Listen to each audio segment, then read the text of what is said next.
Hello, my Paco, everyone. Again, my name's Nate. I'm with an organization called KUPU, and annually, what we do is we engage young adults, not much unlike yourselves, in pursuing conservation and sustainability work. We try to provide them different types of internships, summer programs, whatnot, so they can get out into the field. But what we're going to talk about today is providing tools to not only our workforce, but other public users on a way to get out when they are out in the field, a way to identify plants. How many here have heard the story about a naupaka plant or know a naupaka plant? I've seen one before. Great. So the naupaka plant has a story. There's several different stories, but the common one is about a story about star-crossed lovers. So there was a Mauka princess and a commoner fisherman that fell in love.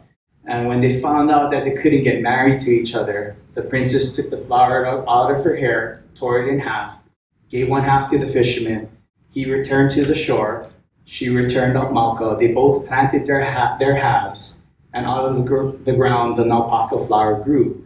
So there's one that grows in Mauka and one that grows in Makai. And the theory is that when you put the two flowers together, they form one flower. So again, stories about plants, that's pretty common here. The picture you have here is a dwarf naupaka. I was able to actually snap this picture myself. It's an endangered species, federally protected. I think there are less than 300 individuals out in the wild. Jeez. I found this one, it was actually in captivity, so this one wasn't in the wild. It was at a nursery on Molokai and Kalaupapa. It's pretty much only found in Maui Nui, so Kalaupapa and Maui.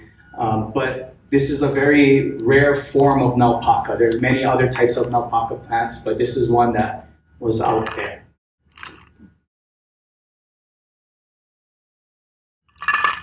Okay, so and this is where you're going to see the difference between Matt and myself. Matt's a scientist, I'm not. I rounded all my numbers up. He gave you pretty exact numbers, but again, Hawaii's the endangered species capital of the world, about 1,400 native plants in Hawaii, and we've already lost about 130 of them. 90% of that 1,400 it's only found in Hawaii. And about 430 of that are currently endangered or being suggested for protection. So why do we want to ID plants? Well, of course, the title of the project's Rare Plant ID. So one main benefit is if we have the ability to tag plants out in the wild, identify and tag, we can find out where they are. We were able to help dispatch DOFA and other organizations to go out and collect data about new plants that are found. We can find out if they're flowering, if they're germinating, all those other kind of things. We can collect seeds. So there's a lot of benefit to being able to capture where and what kind of plants are occurring out in the field.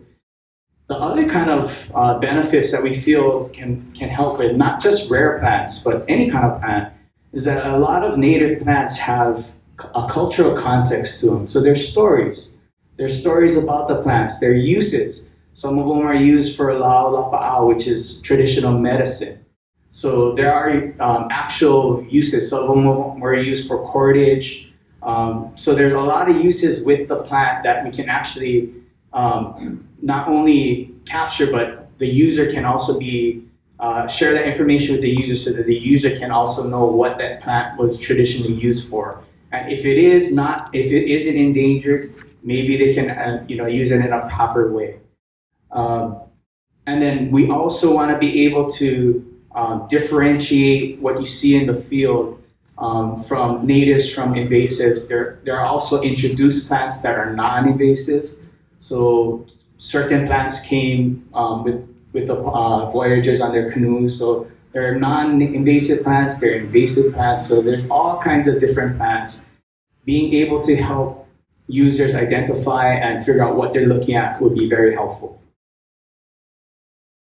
So the other reason why we are looking at a visual plant database is that I'm in conservation and I have no idea what these plants are. I got the pictures from Matt.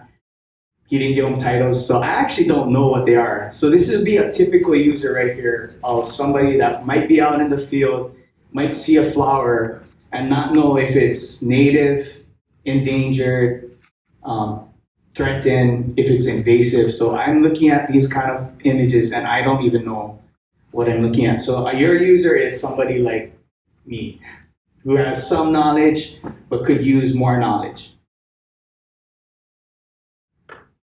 So why KUPU? Again, we employ about 300 young adults every year in the field. As Matt mentioned, the state is one of the widest states.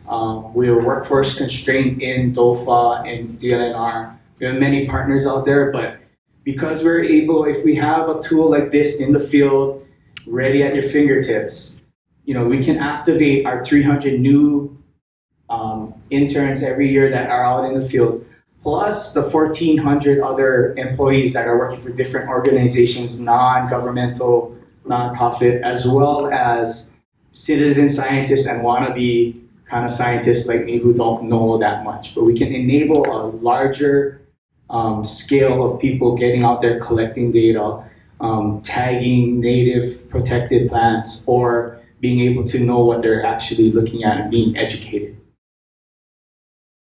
And these are just some of the pictures. These are the types of the places that our interns are going. So you can see that they're covering a wide range of the topography, and they're out there every day. So being able to provide a way for them to capture, to have information ready at their fingertips would be very helpful for a pretty wide workforce.